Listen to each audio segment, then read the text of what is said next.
Бул Хабиб Абдуллаев көчөсүнүн капиталдык ремонттоо иш жумушун баштаганбыз.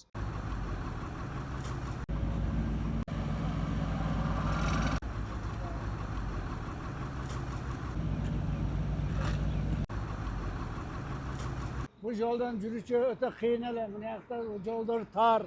Juda problema loy.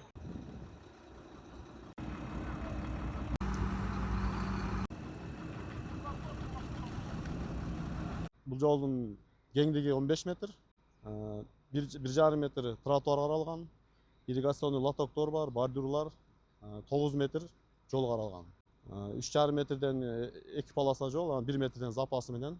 Азыркы күндө бул жолдун экинчи кабатында асфальттоо иштери жүрүп жатат.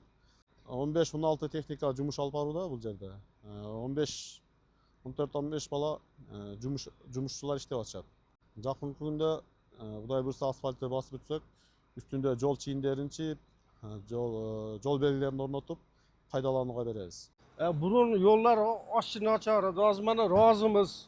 Mana chiroyli bo'l, mana maktab bolalari ham yaxshi bemalol yurib, trotuarlar ham yaxshi bo'lib qoldi.